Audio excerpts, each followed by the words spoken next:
बोले कि महाराज मैं कोई साधारण स्त्री नहीं, ये जो चारों तरफ मेरे स्त्रियां बैठी है, विभिन्न प्रकार की नदियां, गंगा यमुना सरस्वती कावेरी गोमती इत्यादि नदियां हैं, और मैं साक्षात भक्ति हूँ।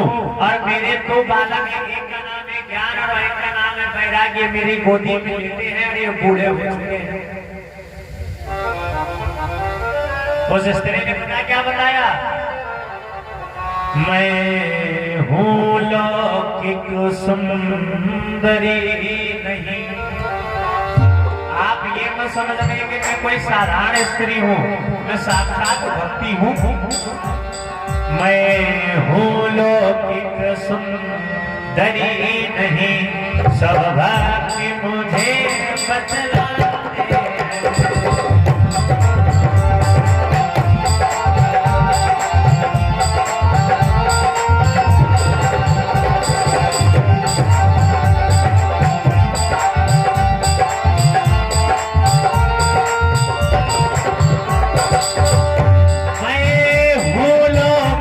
सुंदरी नहीं, सब भक्ति मुझे बतलाते हैं।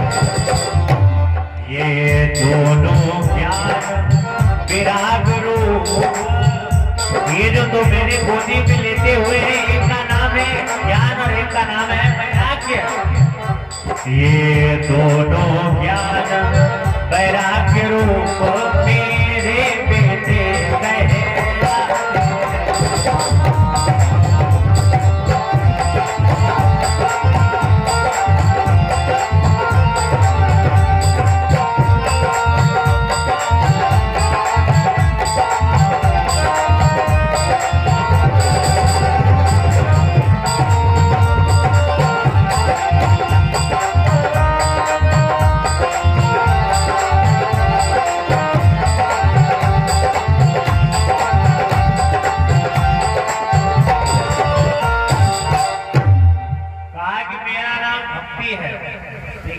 भक्ति है लोगों को दिखाई नहीं देती। बताओ किसी ने आज तक भक्ति देखी? लेकिन नारद जी भगवान का इतना भजन करते रहते हैं, इतना भजन करते हैं कि साक्षात भक्ति उन्हें स्त्री स्वरूप दिखाई देती। ये भगवान के भजन का चमत्कार है।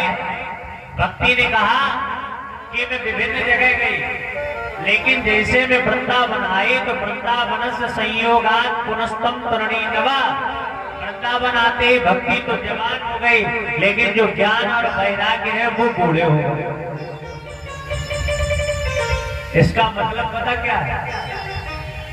आजकल लोगों के अंदर भक्ति तो खूब जागृत हो रही। देखिए पहले से आज की अपेक्षा देख लीजिए, पहले जितनी कथा भागवत होती थी उससे ज्यादा हो गई। पहले जितने बाबा थे उससे आज 4 गुने बाबा तुम्हें मिलेंगे। तो इसका मतलब सनातन धर्म बढ़ रहा है कि नहीं? भक्ति बढ़ रही है, लेकिन भक्ति करने की जो क्रियाएं हैं वो नहीं है। आदमी भक्ति कर रहा है, जो गाना बजा दो आराम बढ़िया से खोपड़ी हिलाएगा, जैसे देवी माता में बढ़िया ताली बजाएगा, झूमेगा, लेकिन भक्ति के बाद का जो ज्ञान है वो उसके अंदर नहीं। उसे यही पता नहीं है कि भक्ति करनी कैसे चाहिए, उसे यही पता नहीं कि भक्ति करनी किसकी चाहिए, उसे यही पता नहीं कि भक्ति करने से होता क्या है, लेकिन वो भक्ति करेगा। और यही है हमारे और आपके न सुधरने का कारण। भक्ति करो अच्छी बात है, लेकिन भक्ति के बाद जो ज्ञान और वैराग्य है उसको भी जानना आवश्यक है।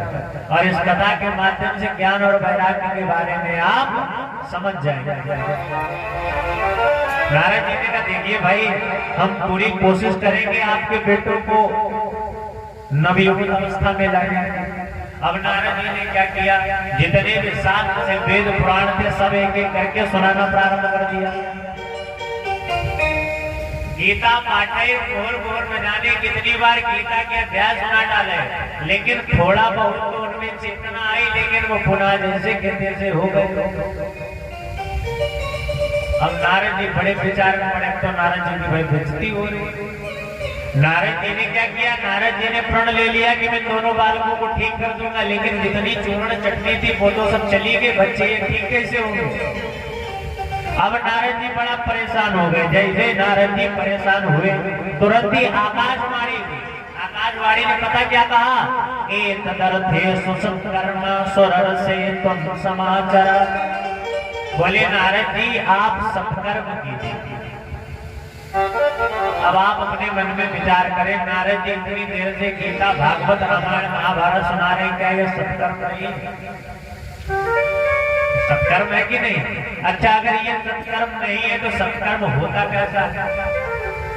जैसे आपको कोई दिक्कत हो जाए तो आपको अगर कोई दवा का नाम बता दे, डॉक्टर का नाम बता दे, दवा मिलने का स्थान बता दे, तभी तो आप उस दवा को ले पाए। लेकिन ये बता दे कि एक दवा होती है उसे खा लो, अच्छा ये तक बताए ना दवा काली नीली पीली हरी गुलाबी दिखती कैसी है, किस डॉक्टर के पास मिलेगी, दवा का नाम क्या है, उसको तुम्हें पता होना चाहिए। नारद जी को केवल इतना पता है कि सत्कर्म करना चाहिए, लेकिन ये नहीं पता कि सत्कर्म का स्वभाव कैसा है, सत्कर्म आखिर होता क्या। आज नारद जी समझ गए कि ये फलम नास्ति तपसा न योगेन समाधिना तत्फलम लभते सम्यक कलम केशव कीर्तना, कि बड़े बड़े यज्ञों को करने से जो पुण्य सतयुग त्रेता द्वापर में मिलता था वो भगवान का भजन करने से ही इस कलयुग में प्राप्त हो जाएगा। अच्छा नारद जी जैसे ही हताश निराश हुए, तुरंत ही जितनी भी देवियां हैं सब हाथ जोड़ करके नारद जी की वंदना करने लगी। बोले हे नारद जी आप वही हैं जिनकी केवल एक वाक्य के कहने से 5 वर्ष की अवस्था में ध्रुव जी ने भगवान को प्राप्त कर लिया। आगे चल करके ध्रुव जी की कथा सुनेंगे। नारद जी के ये वाक्यानुसार प्रहलाद जी ने 5 वर्ष की अवस्था में ये भगवान को प्राप्त कर लिया। ये जितने भी छोटे छोटे बालक या जितने भी भक्त हुए सबके गुरु नारद जी तो बने। तो भक्ति मैया ने कहा कि अगर आप हमारे बेटों के गुरु बन जाएंगे तब तो हमारे बेटों का भी उद्धार हो जाएगा। तो जितनी भी देवियां हैं आज सब हाथ जोड़ करके नारद जी की वंदना करने लगी। जयते जगति माया